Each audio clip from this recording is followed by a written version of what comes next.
Greetings and welcome back to the Way of the Wandering Wizard. I am Robert Andrew Meredith Kennedy, a pure and open channel for the finest vibrations of divine love and light, made manifest here in service to Gaia and those who travel with her.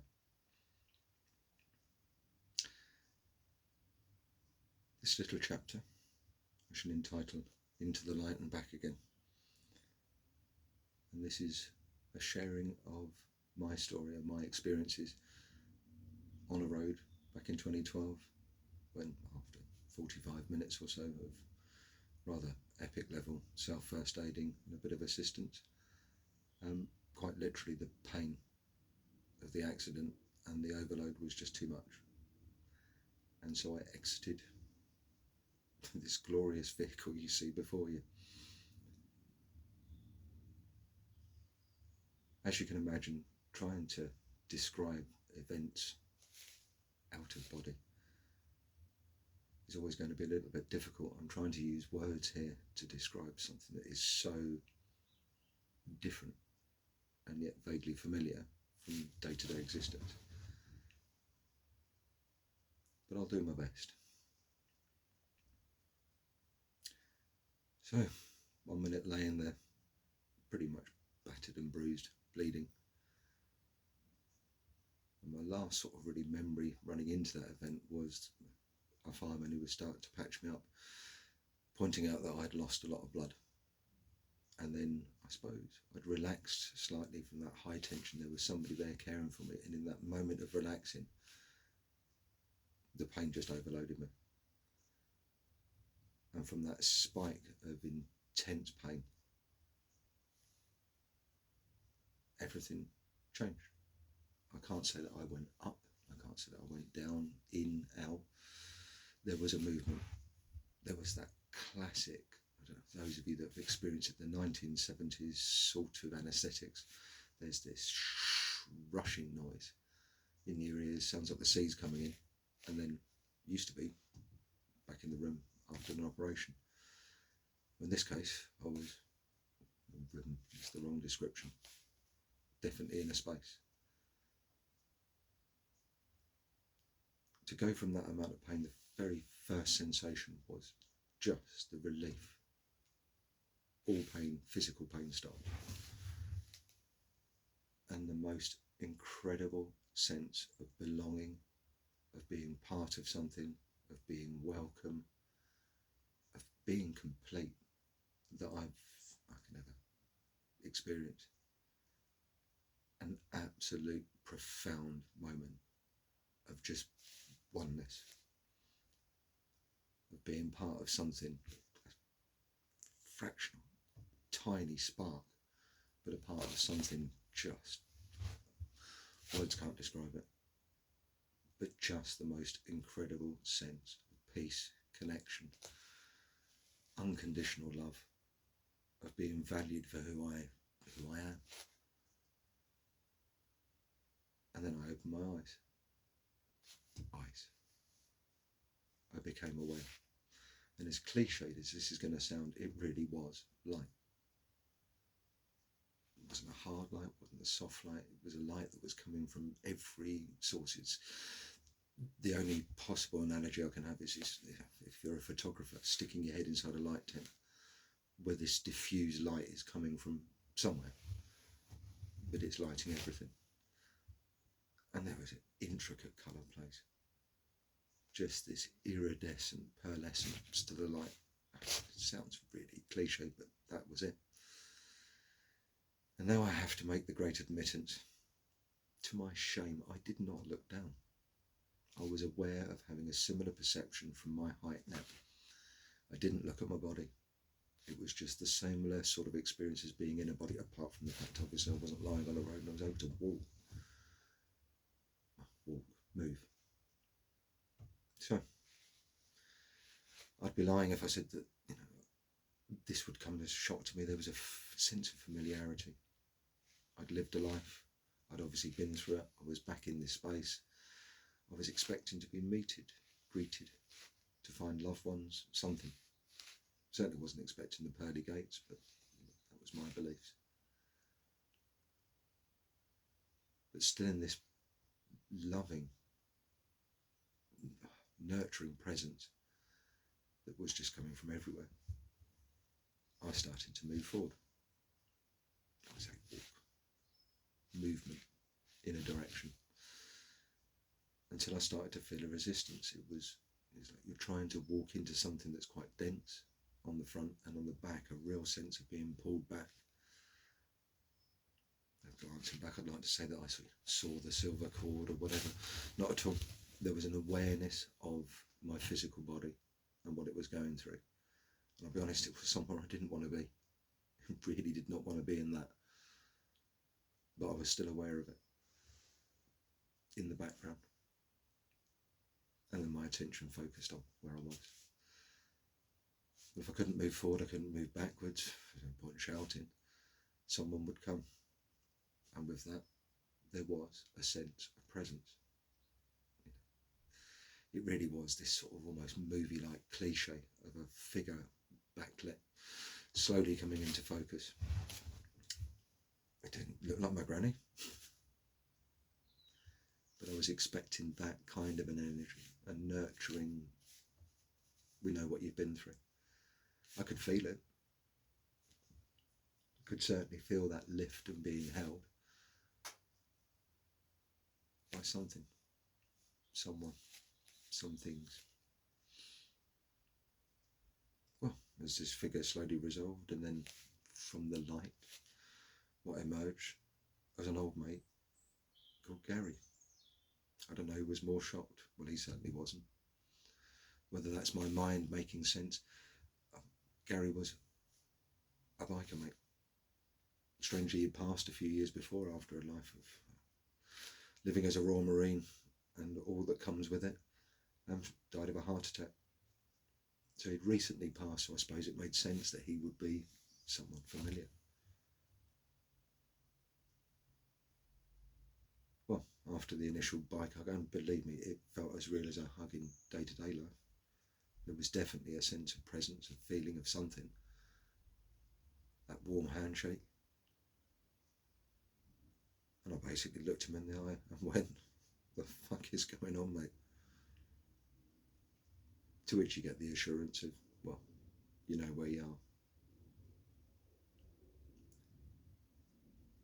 I became aware, beyond, in a circle around me, figures, energies, entities, minds, I don't know, souls. It's as good a description as any. And they felt so familiar. That sense of belonging to this group was just incredible. That sense of home. My people, our people. And more beyond them. It was just this group that were holding, as I said, just being held by the group. I wanted to go and see them. I wanted to go and spend time with them. To rest.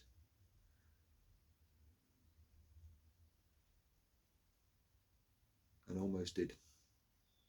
But then that hand on the shoulder, and it really was.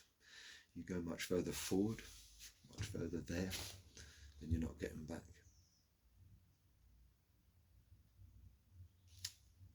So, kneeling down with an old friend who was really, as I said at the time, or communicated at the time, just didn't expect him, of all people. And I suppose that's really what made it so real, was that the conversation that I then had was with somebody that wouldn't really have had this conversation with when we were together in life. A little bit deep, a little bit weird when we'd had a few beers, but nothing like this. And there was a real, if you think this is it, this is a shadow of the understanding. And there was a part of me that really wanted to regain that knowledge. I really wanted to go forward, what comes next.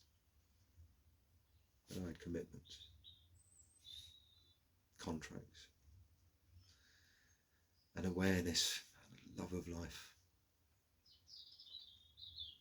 And so I was invited to, as standardly said, take a knee. And Gary pointed down, and there, within this light space, was a surface, a screen. It had depth. It's difficult to describe. Purpley, bluey purple. This wonderful nexus of blue, deep blues and purple lights, with these clusters of lights all around. And in the middle, a central column. It really was. It was a crystal column, lit.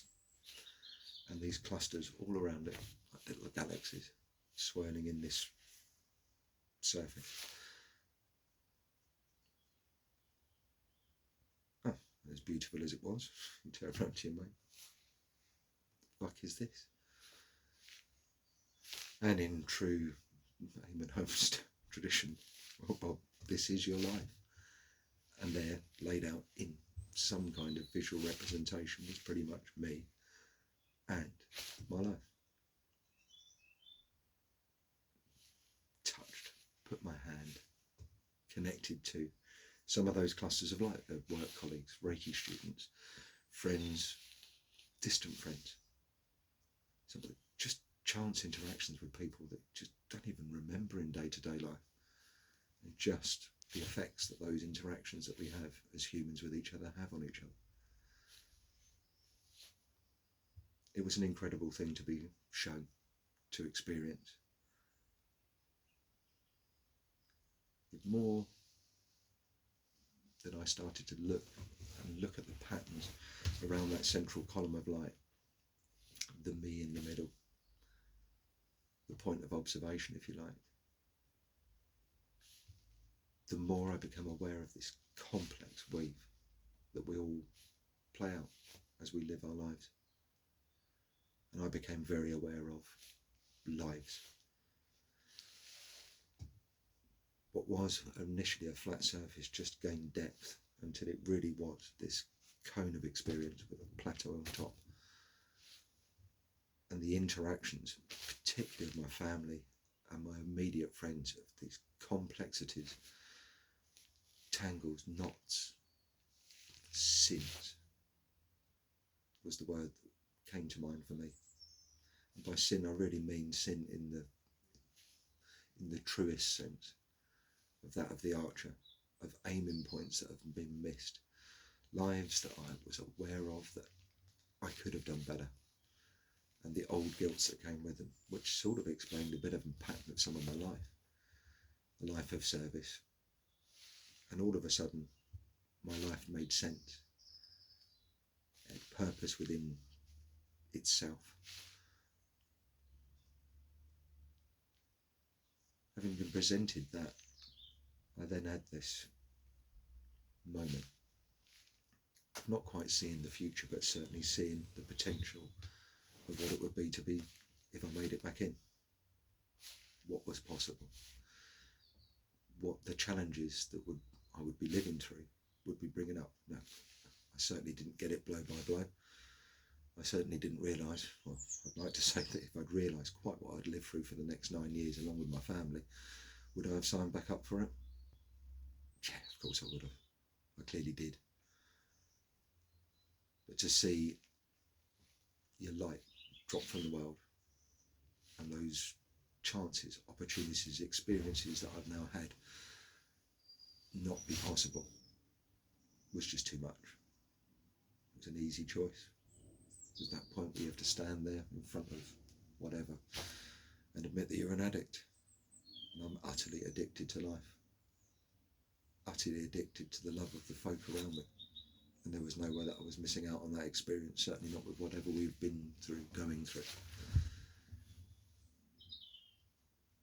So having had that review, that chance to look, gain some insight, gain some knowledge, see myself in a greater context, myself spread through time,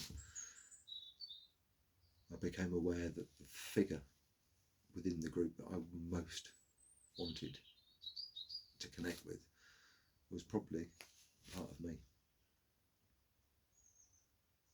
That part of us that carried on, the part that this part of me feeds to, the experiences that I have here feed to.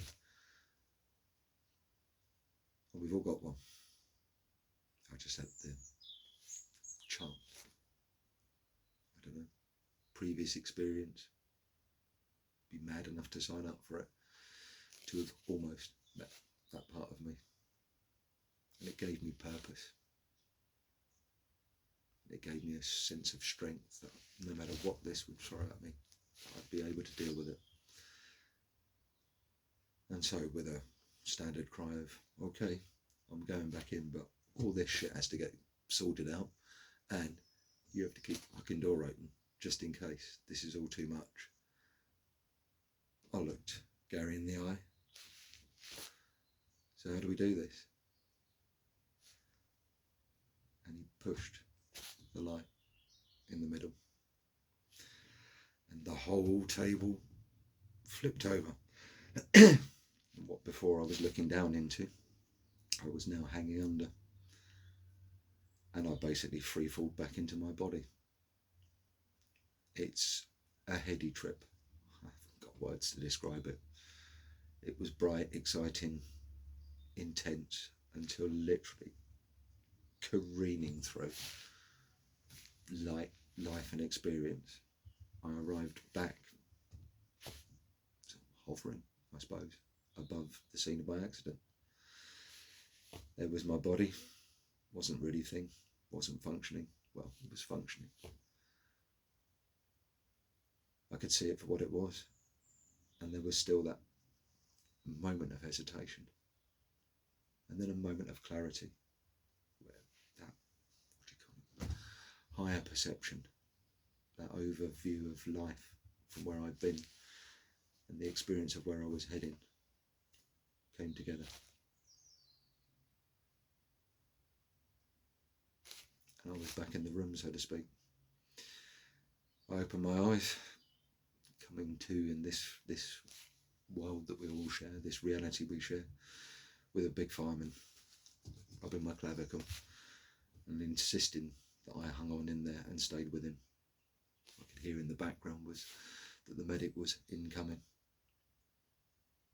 And then, very much in a body, but still with this, I don't know, corner of my eye, where I could still see his face, I could still see what was. A pair of green trousers arrived in my world. A pair of boots, a slightly ruddy-faced paramedic who'd had to run through the trail of carnage that I'd left during the course of the accident and the traffic jams that we'd caused, and said, "Open your mouth." And he then proceeded to give me 10 millilitres of Oromorph and assured me that all would be well and I wouldn't be feeling any pain. And in the next chapter, I will tell you how I informed him at some volume that I was still in a lot of pain. So, thank you for listening. That was my little journey into the light. As you can imagine, that kind of an experience has a profound change on the way that I perceive the world. That experience is more real to me, that state, than much of my day-to-day life, if I'm honest. The intensity of an experience like that burns itself into our consciousness. Over the course of the 9 years, I've had time to research what may have gone on. As the tale will unfold, or as my tale unfolds, I know that the experience that I had could not have been down to drugs or to prescription painkillers, because at the time of the accident I hadn't anything on board and I'd laid there burning through a lot of pain without any pain relief until the moment when the paramedic turned up. So if it wasn't drug induced and it felt that real, it must have been something. And then a few years later I discovered a most interesting text called DMT, the spirit molecule. So aside from that journey into the light, DMT is a well-known substance. There are many people using DMT to have profound experiences. I'd like to say that having had a near heroic dose, legendary dose, it's not something that I've ever felt particularly drawn to go back to, just in case I don't make it back this time. Apparently under death, or near-death experiences, the body contains dimethyl, so see tryptophan. Please look up the book, The Spirit Molecule. It's a fascinating read. But there is a chapter in there that, to paraphrase, that in near-death experiences, huge amounts of onboard DMT are released into the brain. A preservation of consciousness. That would make sense from an evolutionary point of view. That the essence of what we are is preserved, and that the process by which that is preserved, to be reborn back into life in whatever form, is through this massive DMT, profoundly consciousness changing experiences.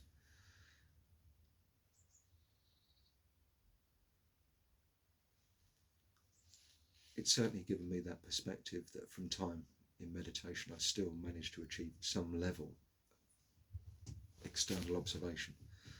The authenticity of my experience has given me that point of life here and the ability to be able to look at myself, absolutely, and in looking at myself, to know myself. Because as a wise teacher once told me, that is the purpose of life, is to know thyself, and to know thyself in light and in dark. And I certainly feel that this time round, that has been my mission. So, a profound DMT-driven experience into an altered state of consciousness where you can literally look at your life, your long lives, and in time that innate understanding that many of us as consciousness have been here for a very long time. Now the experiences of 2012 were profoundly light for me, and they gave me that heightened perception of what it is to be a soul within a body. Bizarrely, reliving that experience live, or sharing my experience, seemed to have been a bit of a trigger. And over the first few months of 2022, I experienced a somewhat darker version of my life. And that's what I will share in the next chapter. Because ultimately, that point at when all this shit needed to be sorted out is pretty much what I'd lived through. And I think, and I know, that travelling into 2022, that burden of emotion and experience carried for all the trauma was released, rather catastrophically. But that will be our next chapter. So this was light, and then we will do darkness, but in true wizardly form. I shall make light of myself, because the next chapter was an interesting one. Go well, blessed be. Love, light, and may the Lama of laughter bless you always. Thank you for watching, and thank you for listening. This is Bob the Wizard, signing off.